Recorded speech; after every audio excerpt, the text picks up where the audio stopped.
Vérité au cœur de l'information.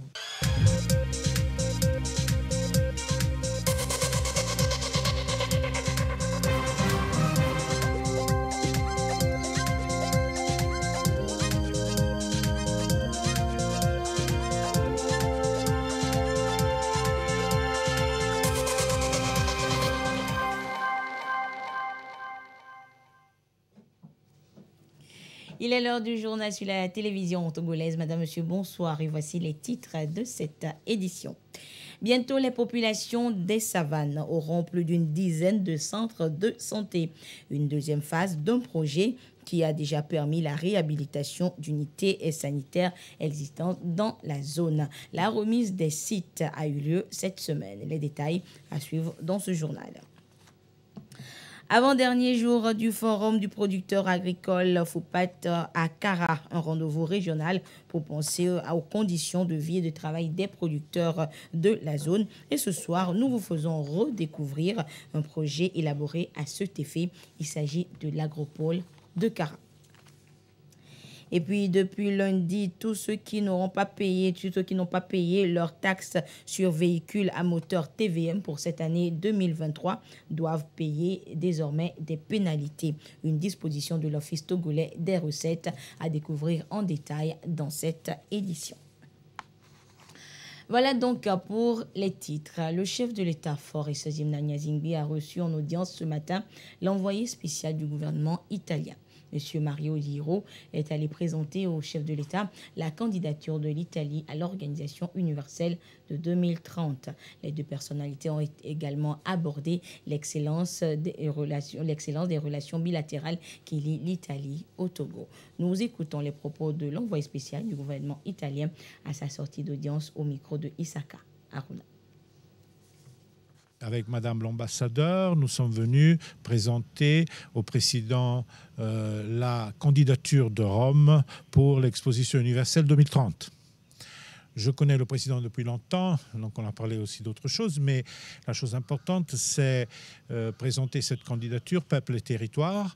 On votera en novembre et nous avons besoin de soutien aussi du Togo, qui sera, j'espère, présent avec son pavillon à l'exposition universelle, qui est axé sur les différents thèmes concernant la soutenabilité, la durabilité de notre monde, qui est défié par, comme vous le savez bien, beaucoup de crises. Et c'est pour ça que nous voulons une exposition universelle différente, où les pays ne soient pas rassemblés dans des clusters, mais qui soient chacun présent avec son propre pavillon, qui sera financé par l'Italie et qui représente les différents défis de notre temps, soit du point de vue des peuples que du point de vue des territoires. Avec le président, nous avons discuté en long large de cette candidature italienne et romaine, et j'espère que nous aurons le soutien du Togo, un pays important et avec lequel l'Italie entretient des relations suivies depuis longtemps. Vous savez que entre le président et l'Italie, il y a aussi une relation personnelle, donc le Togo, c'est important pour nous. Troisième et avant-dernier jour à Kara ce mercredi du Forum des producteurs agricoles du Togo, FOPAT. Les paysans ont été conviés à un débat général. Ils ont eu toute la latitude pour exprimer les difficultés qu'ils éprouvent dans leurs différentes activités. Nestor Mozo nous en fait le point. Renforcer la dynamique d'action et d'intervention de l'ensemble des acteurs autour de la transformation structurelle du secteur agricole. C'est ce qui a amené le gouvernement à tenir les forats des producteurs agricoles du Togo dans chaque région afin de relever les spécificités de chacune d'elles pour en tenir compte. Après l'évacuation des communications au cours des 2 premiers jours, le 3e jour des travaux du FOPAT de la région de la Kara a été consacré au débat général. Les producteurs n'ont pas manqué l'occasion de relever les difficultés qu'ils endurent. Nous avons les difficultés de la vente de nos produits. Si le gouvernement pouvait nous accorder pour qu'on exporte nos produits, ou soit nous trouver de bons marchés pour qu'on puisse livrer nos produits, ça devait nous arranger. L'Anzata arrive chez nous, ils sont venus, ils ont pris une quantité qu'ils pouvaient prendre, donc le reste sur nos mains. Jusqu'ici, j'ai toujours mon stock sur moi, plus de 50 quelques tonnes qui est sur moi que je n'ai pas encore vendu. La production est tributaire de plusieurs facteurs, dont celui de la fertilité des sols. Les producteurs ont exprimé un certain nombre de préoccupations par rapport à ce facteur. Par rapport aux cartes de fertilité des sols, et selon ces cartes, les sols de la région de la Kara souffrent de la carence des matières organiques. Et pour cela, on souhaiterait qu'on installe des unités de transformation de compost dans nos localités pour pouvoir renforcer la restauration de nos sols. Avant de penser à la fertilité des sols, il faut pouvoir disposer de la terre. Le problème foncier a été évoqué dans les débats. Dans notre milieu, c'est le problème foncier qui est un casse-tête. Nous sommes dans une zone montagneuse et les flancs de montagne à défaler, par exemple, sont très propices pour la production de l'anacarde. Mais il y a un problème foncier. Les propriétaires se disputent les terres, chacun se proclame propriétaire et au finish, on ne sait pas exactement qui est propriétaire. Des gens réclament des terres qui ne leur appartiennent pas. Et à tout moment, lorsqu'on se met pour commencer les travaux, ils viennent empêcher les travaux. Les éleveurs de la région de la Kara rencontrent à leur niveau aussi certaines difficultés. Nous avions évoqué plusieurs points, plusieurs difficultés. Si je vais parler des services vétérinaires ou des produits vétos, le secteur a été abandonné au privé. Le prix est fixé quand ils veulent, comme ils veulent et autant qu'ils veulent. Et nous aimerions ou nous souhaiterions que le ministère en charge a un droit de regard dans la fixation des prix. À côté des arbres que l'État a fait un effort de mettre en place pour booster la production locale, certains collègues souhaiteraient que ces arbres soient complétés, par exemple, ZAP piscicole et la ZAP porcine. Bien d'autres problèmes ont été soulevés dans les différentes filières. Les services techniques du ministère de l'Agriculture, de l'Élevage et du Développement rural ont noté ces problèmes et vont les étudier en vue de donner satisfaction aux producteurs dans le souci de permettre au secteur de l'agriculture d'être performant pour le bonheur des acteurs. Et puis cette véritable réussite pour les producteurs de la région de la Kara. Justement, la campagne agricole a tenu toutes ses promesses, notamment grâce à l'aménagement du projet Agropole de Kara. Les différentes zones d'aménagement agricole planifiées ZAP ont porté leurs fruits et les prémices des résultats escomptés sont visibles. Aujourd'hui, les bénéfices augmentent à la même vitesse que les superficies cultivées. Et Pierre Soussoupo nous en parle dans son dossier.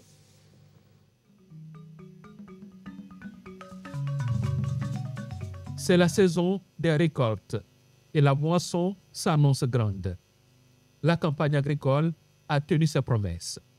Les différentes zones d'aménagement agricole planifiées que contient le projet Agropole de Kara se portent visiblement bien. Les prémices des résultats escomptés parlent d'elles-mêmes. Je vous dis qu'avant l'aménagement de la ZAP, on travaillait individuellement.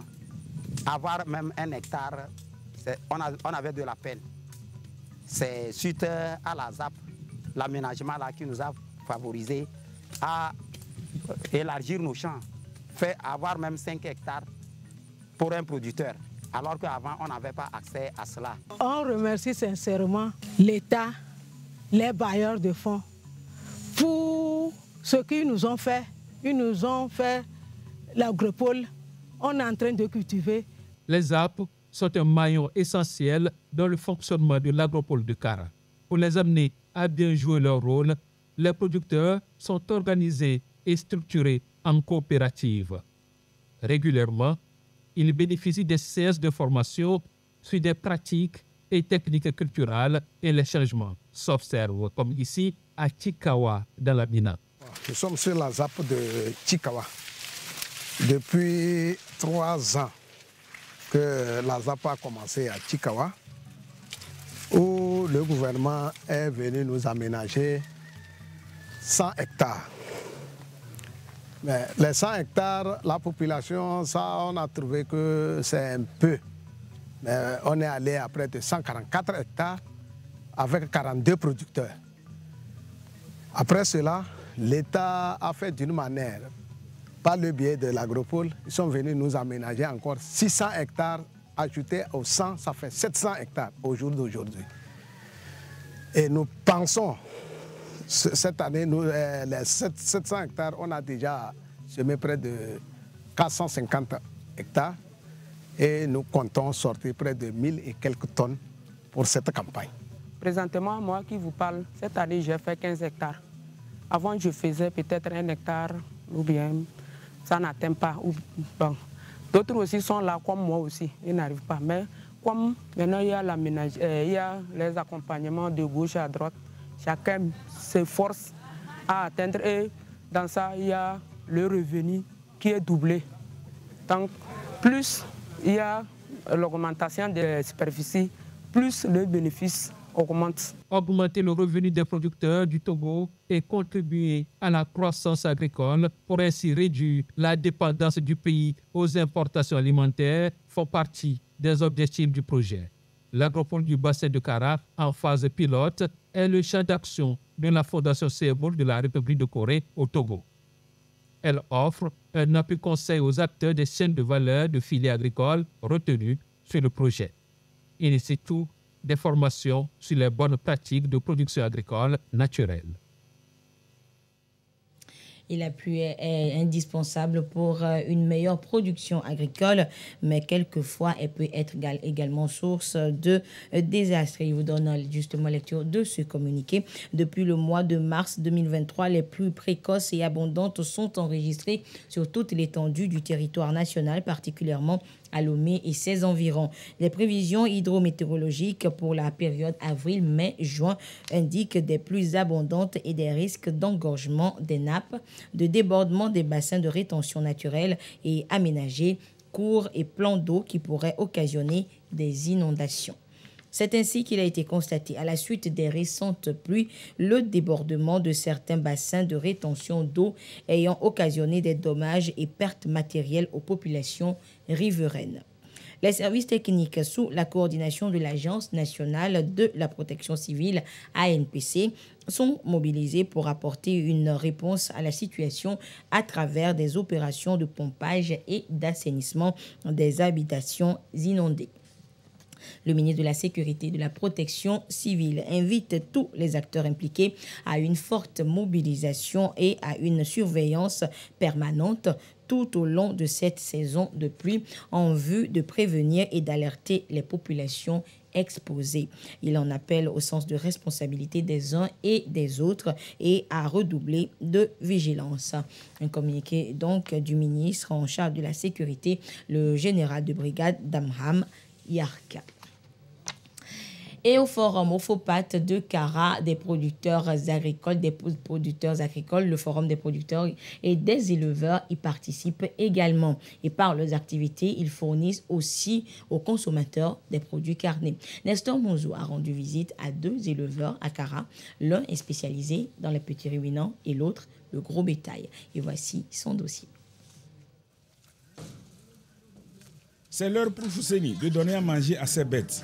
Comme les images le montrent, Fousseni est un éleveur de petits ruminants. Mais il ne fait pas que ça. Il élève aussi la volaille. Pour ce qui est de la volaille, il vient de faire un vide, envie de reprendre. Fousseni a commencé son activité d'élevage en 2005 ailleurs, avant de s'installer ici à Kunguyo en 2014. Avec mes études, j'ai opté pour l'agronomie et je me suis lancé dans l'élevage. J'ai débuté avec un effectif de 50 poules et 2 moutons. Et avec le temps, avant d'arriver ici en 2014, je suis venu avec 51 moutons et les poulets au-delà de 200 et quelques. Grâce à l'évolution de son activité, il a été remarqué par l'Organisation mondiale pour l'agriculture et l'alimentation FAO et le projet d'appui au secteur agricole PASA qui lui ont apporté un accompagnement. Aujourd'hui, il s'en sort bien. L'élevage, Dieu a béni l'élevage. C'est que c'est nous qui négligeons. L'élevage est très rentable. Avec 10 poules et 2 coqs, en une année, si tu ne comptes pas 500 poulets, tu n'as rien fait. Franchement. Donc en élevage, on peut réussir mieux et nourrir la famille. Actuellement, ma famille se nourrit de cet élevage. Pour Fousseni, l'Eldorado, on peut le créer soi-même. Les jeunes n'ont qu'à se donner. Ce travail, quand ils entendent que agro-pastorale, là, ils ne veulent même pas se diriger vers là. Or, c'est ça. C'est la rentabilité, ça. Toujours, ils prennent que Internet, ils voient les Ivoiriens, les Maliens, qu'ils ont évolué, ils vont travailler pour qu'on puisse réussir, franchement. Autre avantage, Fousseni utilise les excréments de ces animaux comme fertilisants bio dans ses champs. Il reçoit même des commandes de ces fertilisants. Des petits ruminants et la volaille pour Fousseni, du gros bétail pour l'arrêt. Ce troupeau de bœufs est l'un des siens, fruit d'un peu plus de 20 ans de labeur. J'ai commencé avec 4 génisses. Donc au début, ce n'était pas facile pour moi. Mais quand j'ai commencé en 3 ans, j'avais déjà 4 petits veaux. Et à partir de là, ça m'a encouragé et j'ai acheté encore, ajouté. Donc présentement, j'en ai plus de 5 troupeaux. Je peux compter plus de 300 têtes. Avec ça, j'arrive à régler tous mes problèmes. Un jeune bœuf de 1 an et demi, tu peux le vendre à 140 000, à 160 000. Mais à partir de 2 ans, en allant, nous vendons ça à 250, à 300. L'arrêt a opté pour un élevage en divagation.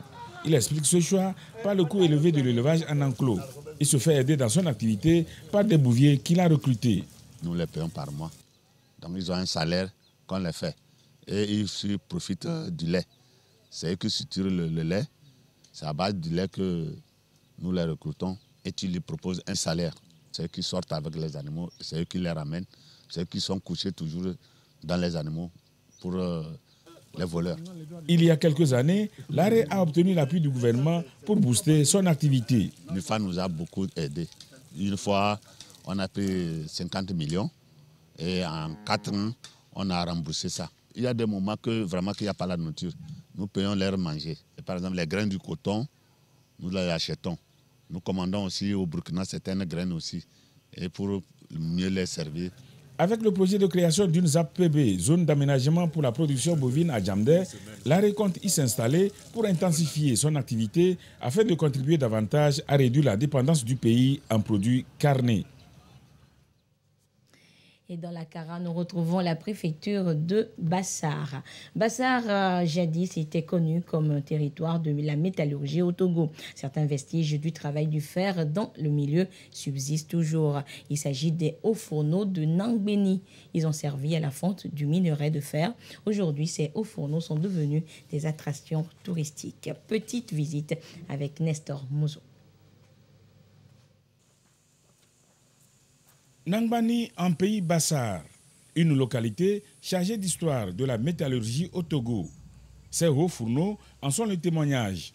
Ici à Nangbani a été fait un travail ingénieux, celui de la fonte des minerais de fer. Cette technique remonterait à 400 ans avant Jésus-Christ sur le site de Dekbasawar, selon le chercheur américain Philippe de Barros. Les activités sur le site de Nangbani auraient commencé vers le XIIIe siècle. Et les hauts fourneaux qui existent encore sur le site datent des années 1920. Le travail de la fonte se fait en suivant certaines étapes. Pour charger dans le fourneau, on étale d'abord à l'intérieur sur toute la base du fourneau le sable fin de couleur noire pour accueillir la loupe de fer. Donc le rôle du sable fin, c'était de préparer la base pour que la loupe ne se colle pas contre le sol, facile à racler après. Après le sable fin, on verse par le haut la première couche du charbon de bois. Et on atteint ces couches jusqu'au sommet, c'est-à-dire charbon minerai jusqu'au sommet. Mais la dernière couche doit être le charbon, où on introduit également des braises de feu au-dessus. Donc, quand on finit de le charger, à base de l'argile mouillée, on ferme la porte du fourneau. Et c'est parti pour 3 jours. Pendant les 3 jours, les membres des équipes formées se répartissent les tâches pour surveiller les fourneaux. Comme c'était un travail de groupe et de chaîne, il y avait à la tête de chaque groupe un spécialiste ou bien un maître fondeur qui dirige le travail. Donc, il est muni d'une barre de fer qu'il plonge de temps en temps à travers les évents ou bien les voies d'aération pour vérifier comment l'intérieur se passe. Et comment il le sait? C'est par le liquide. Quand il plonge sa sonde, il va la faire sortir. Le liquide qui va nager sur le bout de la barre de fer, c'est la nature de ce liquide qui lui dit comment l'intérieur se passe. Donc, s'il y a un problème, on peut toutefois réactiver de nouveau le feu. Et au cas contraire, ça évolue pendant les 3 jours. À la fin des 3 jours, si le fourneau a accouché, en d'autres termes, si la faute est totale, il y a également des signes. D'abord, il y a vers le haut un feu de couleur jaune pâle qui jaillit au sommet. Et à travers les évents, il y a une couleur rouge vif. On peut voir le fer fondu à travers les évents, en bas. Il y a également des bruits qu'émet le fourneau. Tout ça, là, le spécialiste peut le détecter. Et à partir de ce moment, on commence par regarder à travers ces évents. Ça commence par noircir un peu. Donc au moment où ça va être refroidi de nouveau complètement. Les activités de la fonte du fer à Bassar se sont arrêtées autour des années 1940. Cet arrêt s'explique par plusieurs raisons. L'arrivée du colon dans le milieu qui trouvait ces activités polluantes de l'environnement et qui avait besoin des gens costauds et forts pour les travaux de plantation et de construction des routes. L'arrivée de l'école qui a absorbé une partie des jeunes. À cela s'ajoute le désintéressement à cause de la pénibilité du travail et du peu de revenus qu'il offrait. Pour protéger et préserver le site des hauts fourneaux de Nangbani pour l'histoire, des travaux d'aménagement ont été effectués. Une première fois en 2002 par le chercheur américain Philippe de Barros et une deuxième fois en décembre 2022 à travers un projet de l'ambassade de France au Togo. Direction les savanes à présent, la phase 2 du projet Sécu, service de santé essentiel de qualité pour une couverture sanitaire universelle, a démarré. Et pour cette phase, 16 nouvelles formations sanitaires verront le jour et les sites à exploiter viennent d'être officiellement remis aux entreprises de construction. Les précisions sur place de Gérard Lagoudou. Geste symbolique. Dévoilement de la plaque, suivi de coups de pioche pour jeter les bases de la phase 2 du projet Sécu. Service de santé essentiel de qualité pour une couverture sanitaire universelle. Après l'étape des travaux de réhabilitation et d'équipement en octobre 2022, l'heure est ici à la remise officielle des sites aux entreprises et bureaux de contrôle pour la construction de nouvelles formations sanitaires dans la région des Savanes. Qui dit couverture sanitaire universelle parle d'un accès aux services de santé de qualité. Et donc, les centres de santé qui vont être construits vont répondre aux besoins les plus essentiels de nos populations. Donc, à travers un service de médecine, un service de maternité, le service pour la vaccination et également tout ce qui va contribuer à l'amélioration de l'hygiène. Il y aura donc un incinérateur pour tout ce qui est déchets biomédicaux, une paillote pour accueillir les séances de sensibilisation sur la prévention des maladies. Au total, 16 nouveaux centres de santé sont attendus dans la région des Savanes au bout de 6 mois. L'initiative s'inscrit dans la mise en œuvre du programme d'urgence pour la région des Savanes en lien avec la feuille de route Togo 2025. Et durant 3 jours, les 7 préfectures de la région des Savanes ont été parcourues pour appeler à plus de mobilisation autour de cette vision du chef de l'État. Bâtir un système de soins accessible par tous, de qualité, robuste et résilient face aux crises.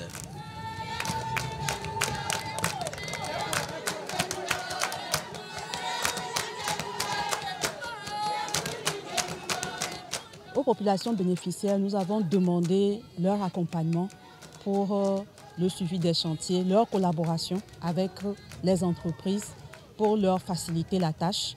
Et aux entreprises, nous avons recommandé le sérieux, un approvisionnement avec des matériaux de qualité et le respect des délais en tenant compte des particularités de la zone.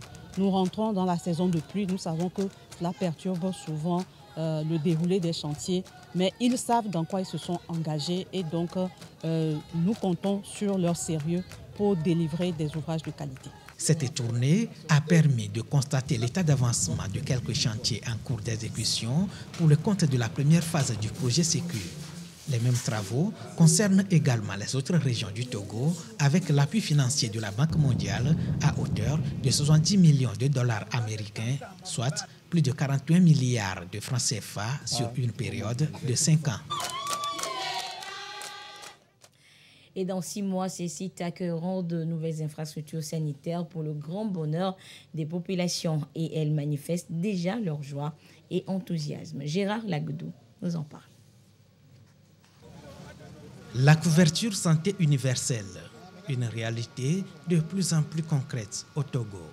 Les plus hautes autorités multiplient les efforts au quotidien pour rapprocher davantage les soins et services de santé de qualité des populations, quelle que soit leur localité. et le projet Sécu s'inscrit dans un élan d'inclusion sociale qui suscite déjà l'admiration au sein des communautés à la base. Si quelqu'un est malade là, il faut qu'on fasse une distance de 15 km comme ça avant d'arriver dans le centre de santé. Donc, sincèrement, c'était difficile pour la population de Saint-Lois. Nous, la population, nous disons merci à notre Excellence Président. Quand on aura un nouveau centre de santé, les femmes qui viennent pour accoucher ne seront plus gênées. Quand la pluie commence, si tu es malade, comment faire pour te déplacer jusqu'à arriver au centre de santé? C'est un problème. Le patient au dos et marcher dans l'eau jusqu'à traverser la rivière avant de pouvoir utiliser la moto. Ce n'est pas encore commencé, mais les paroles sont arrivées et que c'est bien. On est très fiers. Et c'est une femme enceinte, elle peut se déplacer seule, arriver dans 5 minutes et que c'est très bien pour nous. L'accès aux soins de santé de qualité ne sera plus un luxe dans un futur proche, selon la vision du chef de l'État fort, Issa Zimana Singbe. Les distances seront réduites et les coûts médicaux totalement brisés au profit des couches vulnérables. Et nous, ici à Tangbara, si la femme est malade, alors la femme enceinte, si on peut aller à Dapon, distance, ça fait faire au moins 9 km. Si on peut gagner ça, ça va. Nous remercions Fornia Singbe pour sa politique. Avant, là, c'était difficile. Les autres même n'allaient pas aux consultations prénatales. C'est long. Ils vont laisser arriver 8 mois avant d'aller. Mais maintenant, si c'est à côté, ils vont venir, peut-être 2 mois, 3 mois, ils vont commencer à venir à l'hôpital pour suivre la consultation prénatale. Nous sommes contentes maintenant pour ce qu'il veut construire pour nous. Et ce n'est qu'un début.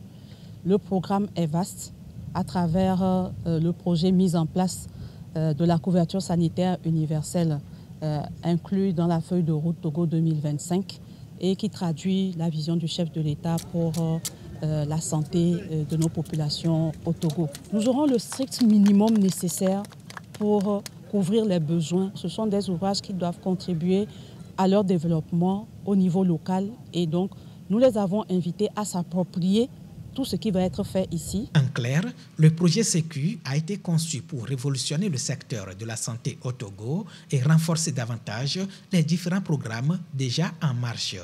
Ouezou pour la prise en charge de la femme enceinte et du nouveau-né, Scolassure au profit des scolaires, l'extension de la couverture assurance maladie et bien d'autres encore.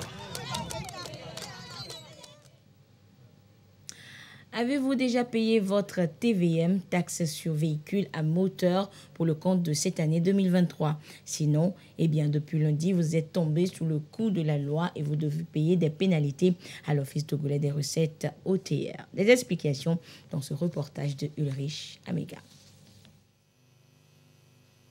31 mars 2023. L'Office togolais des recettes OTR, par cette note officielle, procédait à une prorogation de 2 semaines du paiement de la taxe sur les véhicules à moteur TVM. Une décision qui fait suite à l'affluence constatée au niveau de ces guichets. 2 semaines après, des redevables toujours dans l'irrégularité. Firmin, l'un des retardataires, se présente cet après-midi à ce guichet pour régulariser sa situation. Au paiement de la taxe, il va devoir payer une pénalité. J'avais ma voiture au garage. Hier, je l'ai reprise. Ce matin, en roulant, on m'a arrêté, on m'a demandé le TVM. On m'a pris la carte grise. Je suis venu payer, plus la pénalité. Normalement, la taxe que je devais payer, ça fait 15 000 et ça remonte à 16 500. Les dispositions de l'article 115 du livre de procédure fiscale sont claires là-dessus.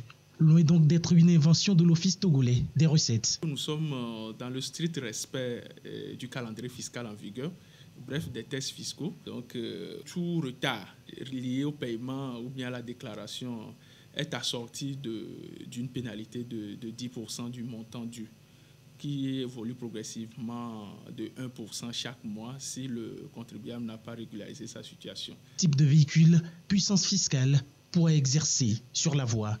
Tout se fait de façon graduelle. Quelqu'un qui doit déclarer sa TVM dont la puissance fiscale du moteur se situe, qui est inférieure à 5 chevaux. Donc, suivant le tarif, il doit payer 5 000 francs.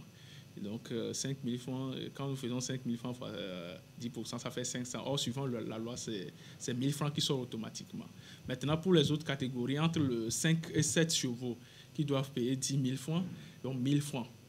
Et également pour les véhicules de 8 à 11 chevaux qui font 15 000 francs, la pénalité à 10% est de 1 500 francs. Donc il faut rappeler qu'à nos guichets, depuis le 17 avril, mis à part la vignette que nous délivrons après paiement de la TVM suivant la puissance fiscale, pour motif ou justification de la pénalité, il y a une quittance qui est délivrée et qui porte toutes les informations relatives à la pénalité. Notamment, vous aurez les informations, le numéro de la plaque, la référence du paiement de la pénalité, plus le montant.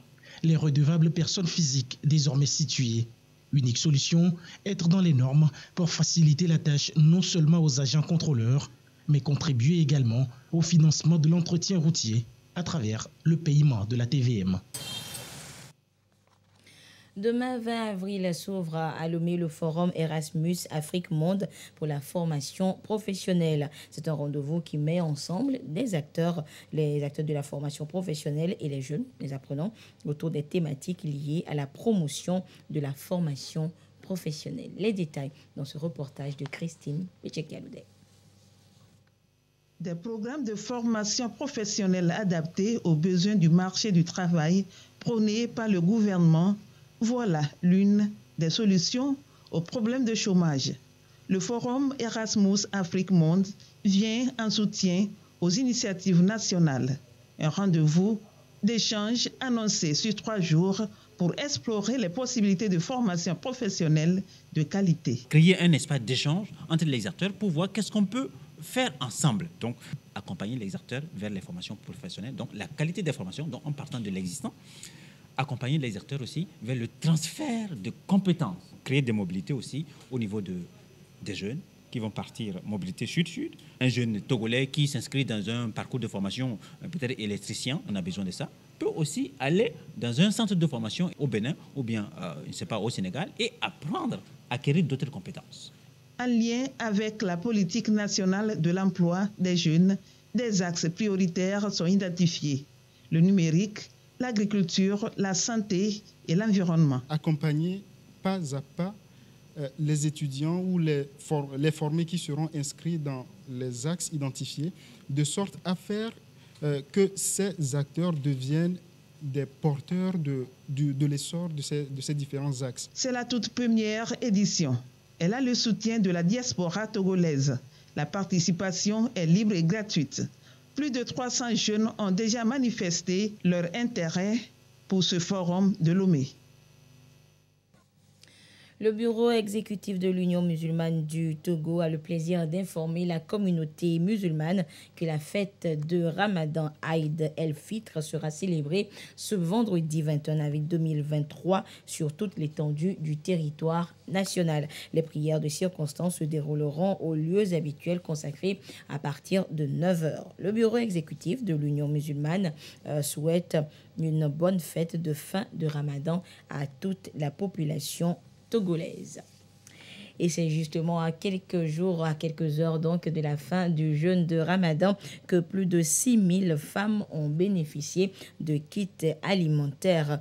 Les femmes donc de plusieurs quartiers de Lomé. Et c'est une initiative de l'association Ligue des femmes pour le développement mondial. Les précisions avec Clarisse Aticlet. Elles sont plus de 6000 femmes à bénéficier des kits alimentaires de l'ONG MATW, Muslim Around the World Project. Cette action de générosité dénommée Ramadan Food Pack Togo 2023 a été réalisée par l'intermédiaire de l'association Ligue des femmes pour le développement mondial. Les mêmes personnes avaient offert 3000 kits aux femmes démunies au stade. Et aujourd'hui, ils ont demandé rien que les veuves et ceux qui sont vraiment fins, qui ne peuvent pas aussi fêter. Ils n'ont pas mis une différence que musulmans, quel que ce soit. Ils disent musulmans et chrétiens, que nous sommes les mêmes. Ils sont en train de faire leur travail sans problème, sans souci, dans la paix. Et tous les Togolais sont gentils. Et il a apprécié, le président de la République, Fort Ressources Zinanya Sibi. Je m'en vais les dire merci. Les kits alimentaires ont été distribués dans les quartiers Kege Kelegougan, Amoutiévé et Kodjovia Kopi. Une manière pour l'ONG Muslim Around the World Project de démontrer sa solidarité et son sens du partage en ce mois béni du Ramadan. Nous sommes une ONG humanitaire qui s'occupe des orphelins et des veuves et d'assistance aux nécessiteux. Et ceci, ce que nous sommes en train de faire là, ça fait partie de nos programmes. En tant qu'ONG humanitaire, nous faisons aussi la distribution des vivres. Nous avons aussi un programme à l'endroit de ces veuves-là pour leur développement. Les bénéficiaires ont exprimé leur gratitude à l'endroit de l'ONG MATW et également au chef de l'État Fort Ressources Zinanya Sibi pour sa politique de paix et de cohésion sociale sans laquelle aucun développement n'est possible. Et voilà, donc c'est sur la joie de ces femmes que se referme cette édition. Merci de votre fidélité à la télévision togolaise. Excellente suite de nos programmes. Au revoir.